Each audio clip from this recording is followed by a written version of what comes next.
大家好，我是李灿。我突然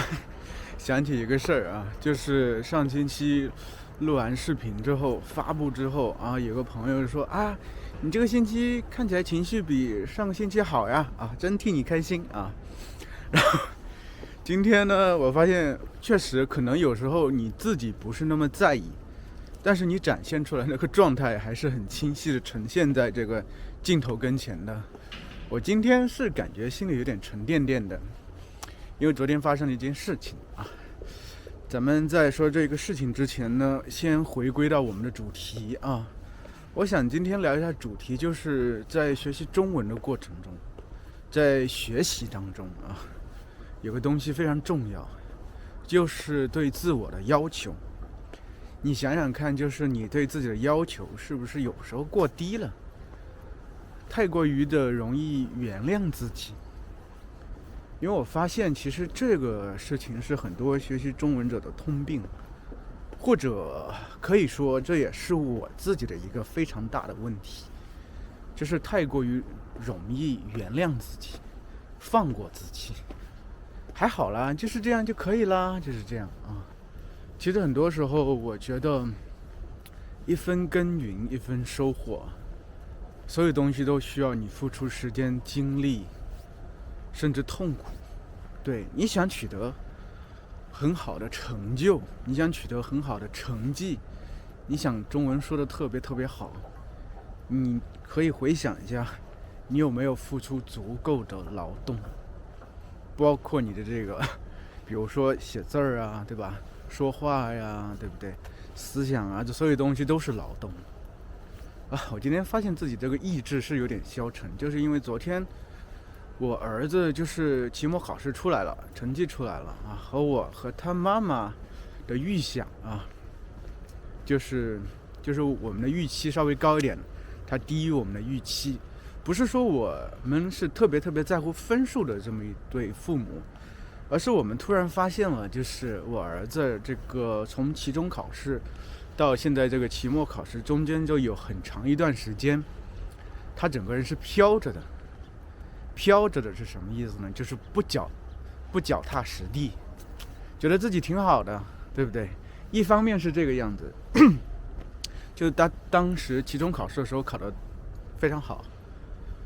就主要是语数英三门呢考得特别好，所以他整个人是飘着，这是一个状态。但另外一个状态，他就发现可能因为他飘着，他没有脚踏实地的去学习，去做一些事情，比如说做作业啊什么的啊，上课听讲等等啊，他都不是那么在意，他会觉得我都懂啊。这样的话，同时会造成一个后果，就是可能他在后面中间的时候，一些做练习啊，做一些小测验的时候，成绩不是那么理想，这个时候他又会自我安慰，觉得我可以啦，然后不断的降低自己的预期，就是说，比如说在期末考试之前，他们做了几次测试，数学吧，数学其实一直我觉得还可以，他理解能力也等等还可以，但是呢，他做的这个成绩是每况愈下啊，一次比一次这个差。然后在期末考试之前，他甚至和我说：“爸爸，我这个2分2分的往下掉，这个期末考试可能得考80几分。”就他自己已经给自己预设了这么一个东西，就觉得反正我80来分我也能接受，因为这是我一个状态。就是一旦有这么一个接受这么一个状态之后，其实就是饶过了自己，放过了自己，觉得也还可以。当然你会觉得这样不是也挺好吗？是一种松弛感，对不对？学习的时候何必如此严肃？孩子们不应该好好玩吗？但是我觉得我和他妈妈更看重的是他学习的态度，不是他学习的能力。就是我们知道，因为你对一个人是有期待的，假如他呈现出来的能力是比较相对而言，比如说在学习方面比较平庸的话，其实你可能会觉得那在学校里好好学习就行了，开开心心，对不对？或许你有别的方面的这个才能，我们可以帮你发掘一下。但是因为我儿子其实这几年让我们是有一些期待的感觉，就是因为他在学习上，其实我是觉得理解能力完全没有任何问题，甚至说还挺好的。我之前也常常以他为例子，就是说学习语言应该怎么做嘛。英语他其实也还挺好的，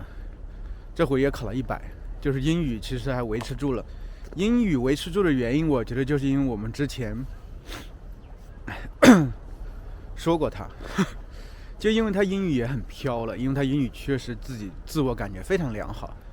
后来有一次这个好像作业没带还是什么样，然后呢作业本没带，然后呢随便拿一张纸，就上课的时候听写着写了一些东西上去之后，然后英语老师给他写了一些评语，他回来还特别生气说，英语老师怎么给我写诗呢，在后面批评我了等等啊。但是我和他妈妈一开始也觉得英语老师没必要这样大惊小怪，对不对？但后来当我看到这个英语老师写的这个字儿之后，我突然之间明白了，就是英语老师其实是希望他不是在打压他，而是对他有一定的期待，就是说你戒骄戒躁，然后行稳致远。什么意思呢？行稳致远的意思就是你每一步都走得很踏实，一步一个脚印，这样最后你才能走得长远。这个对我和他妈妈觉得就是突然之间点醒我们了。我们可能有时候太过于在于他的感受，就是有时候他骄傲也罢，飘也罢，我们觉得让孩子自由自在就行。但有时候是不是在学习上少了对他一些要求，就纯粹随着他自己的这个感受去学习。他当然这样的话，在一方面就是我是觉得脑子很活，就可以想到很多很多东西。但是学习里头其实有一个东西特别特别重要，就是韧劲儿、韧性儿。不能说韧性儿，韧性。为什么加个儿化音？对，这点非常非常重要。其实这点昨天我和他妈妈就这个我儿子学习的问题的时候，也是让我回想到自己的一个状态，我自己小时候学习的一个状态。其实我突然之间就是我自己的这种感觉和我儿子重合了。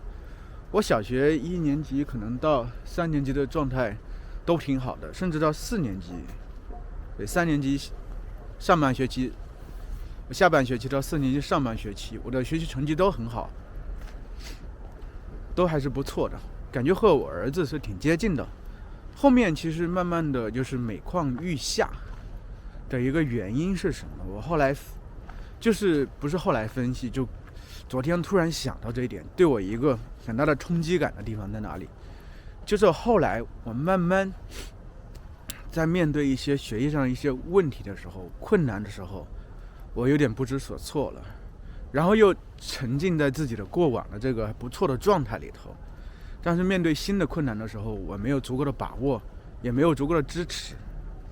所以我基本上就是开始慢慢绕着困难走了。然后我发现就是学业上越来越难跟上，虽然我也自认为自己脑子还是挺活的这么一个人，但是在学业上我发现自己慢慢的越来越跟不上了。按道理以我这个状态而言，我本身这个资质而言，就是理解能力而言，我觉得其实我可能要是有一个更好的支持、更好的督促、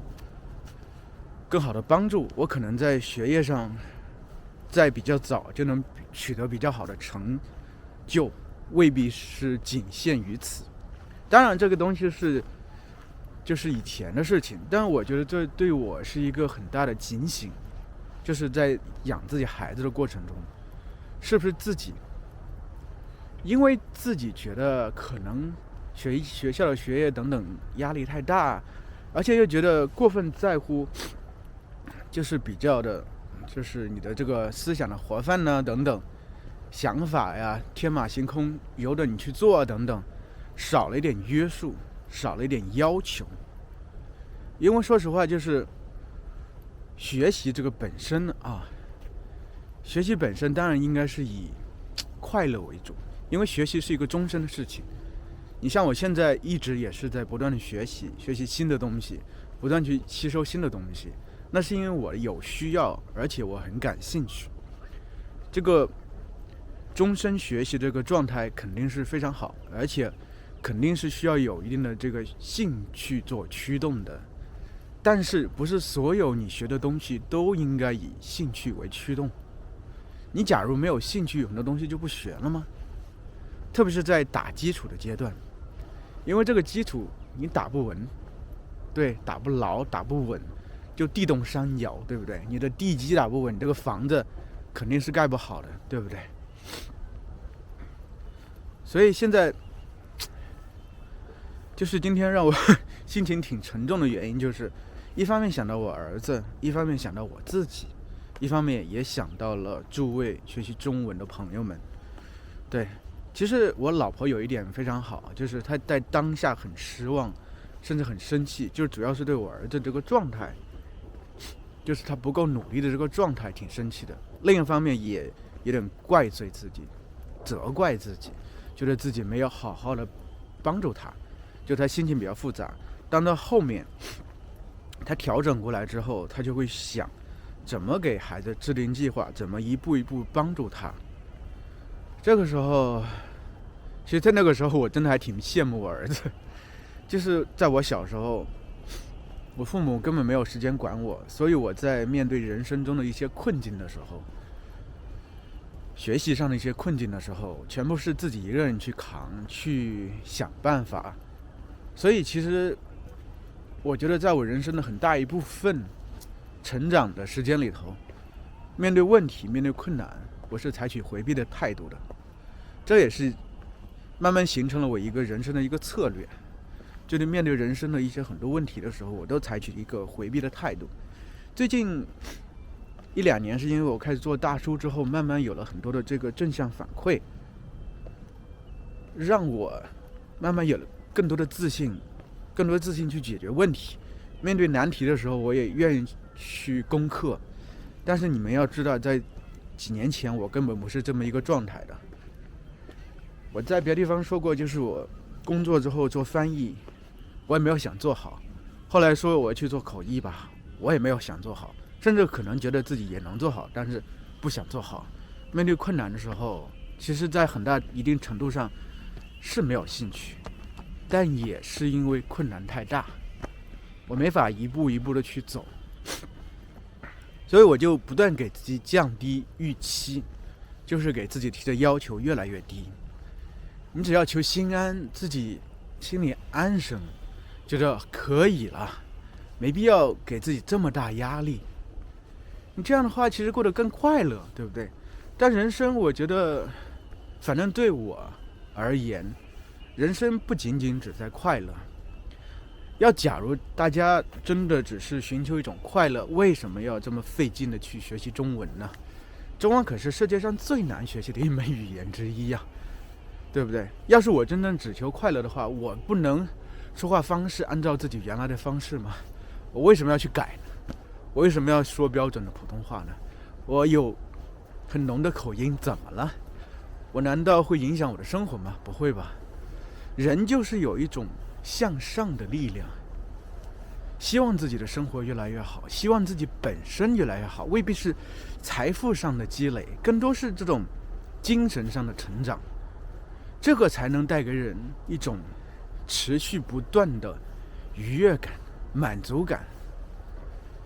那么怎么得到这种东西呢？我觉得其实需要给自己制定一些稍微高一点点的要求，不要给自己制定的要求远远是偏低的，就是你轻易能够到的。比如说这个树叶，大家看，我摸到了，很轻易的摸到了，那我每回来我都只是摸一下它，对我而言有意义吗？我假如说我要够到那个树叶，那我每回来是不是要跳一下，对不对？所以我们人生中我觉得目标的话是那种你需要稍微跳一下的，跳一下是能够得着的。在你每跳一次，你整个身体是不是变得更轻盈了？说不来某一天你就飞起来了，对不对？违反了这个自然的规律，你就飞起来了。谁说的定呢？谁说的谁说就一定不可能实现呢？对不对？人生是有人生是有无数种可能性的。学习中文的话，我觉得是这个样子，就是应该有一个目标，有要求，对自己应该有足够高的要求，但是它不会过高，就是在你能努力够一够的情况下能够得着的。对，就是假如，就是我想起中国之前有个故事叫田忌赛马还是什么样，他说就是赛马的时候，你用你的劣等马去和别人的中等马去赛跑，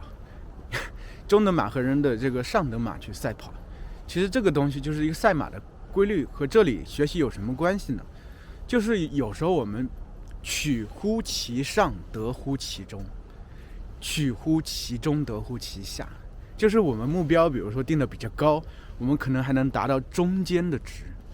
比较中的话能达到比较低的值，那比较低呢就是低入尘埃了，你能得到什么呢？其实任何东西都得不到。比如说我儿子的目标就是每回我都考80几分我就可以了，那他自己的心理预期就是比较低的，然后他其实慢慢的会形成一个脑回路，告诉自己80几分我就可以了，我很开心了。但可能其实他在一开始的时候能力是能考到，甚至能考到100分的。我是其实觉得他也看了他的考卷，100分其实完全没有问题，就是一些粗心的毛病。就能力上是有，但假如他每回给自己定的这个目标不断的下降，不断的降低之后，他会慢慢认同自己这个想法，觉得自己就是这种水平。那么他慢慢往下降的同时，他会觉得我可能就是这个状态。这个其实突然之间让我今天心情不是特别好的原因就在这里，因为我突然之间不是因为他，而是因为我自己。我想到了我自己这么多年来为什么就是在很长一段时间裹足不前的原因在哪里？原来是这个，就是我自己没有一个特别清晰的对自己稍微高点的要求。当然我们很多人都说就是可能成年后很多时间都是用来治愈童年的，这句话我觉得挺有意思，就是你童年的成长经历对你整个人真的有非常非常大的影响。我在23年级的时候，我父母到县城里去开家具厂之后，我有很长时间就是1整年都是我和奶奶2个人生活的。上学的话，一个人独自走个半个多小时从村里走到镇上。我奶奶又是一个特别严肃不苟言笑的人，我就是从那个时间整个人状态开始变化。以前我是一个特别开朗的，我是一个艺人，我的底色是一个艺人啊。但是后来为什么很长时间我都觉得自己是一个 I 人呢？因为在那段时间我慢慢变得突然之间变得内向了，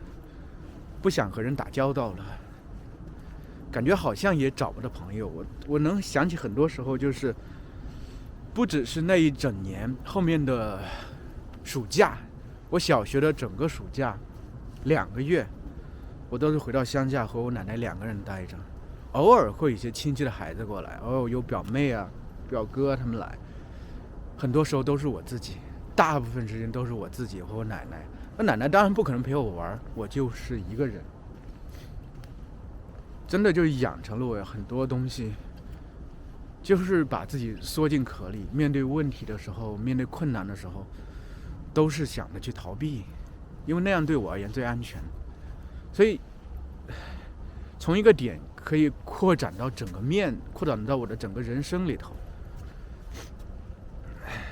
我的儿子他肯定在很多程度上他会像我，不管他这个天马行空的东西，想的东西，很开阔的想法，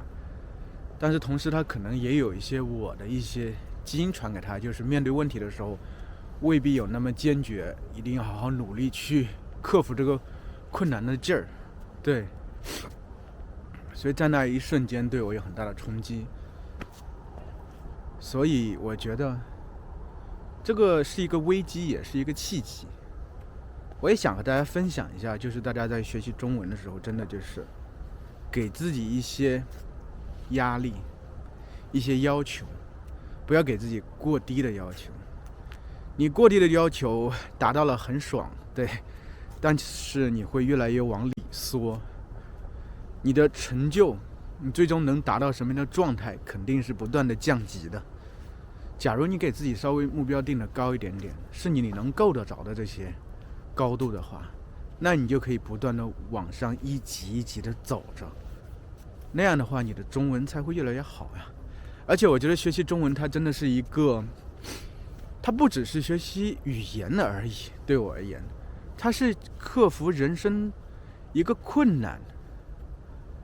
的一个方面，对不对？你假如能克服了中文学习的诸多方面，那其实你在面对困难的时候，这种行为方式、这种方法、这种状态、这种心态等等，你是可以迁移到你人生中别的东西上面的。那么你下一回面对人生中的另外一些问题的时候，你就会不自觉地想起来，当年我是这样学会中文的。中文这么难的东西我都学会了，我只要把那些方法都牵引过来，我的心态都牵引过来，对不对？我无往而不利啊，这些东西算什么？是不是？哇，这会儿太阳很好啊，给我突然之间把我温暖了，让突然之间有了很多的力量啊！新的一周啊，开始了，对不对？今天其实是星期六啊，这是一个对大家而言是一个新的一周的一个视频啊。我也希望在这里就衷心祝福大家中文越来越好，同时真的给大家这么一个忠告啊，就是给自己制定一些高点的要求，给自己一些压力啊，不要太轻松了学习中文，对不对？而且和大家说一下，就是我现在在教中文私教课了嘛，如果有兴趣的话，可以跟我订私教课啊，链接在底下。还有就是，如果你真的喜欢这个视频的话，喜欢我这种方式的话，记得给我留言和点赞啊，因为这样的话 YouTube 就可以把我的视频推向更多学习中文的人啊。谢谢啊，再见了。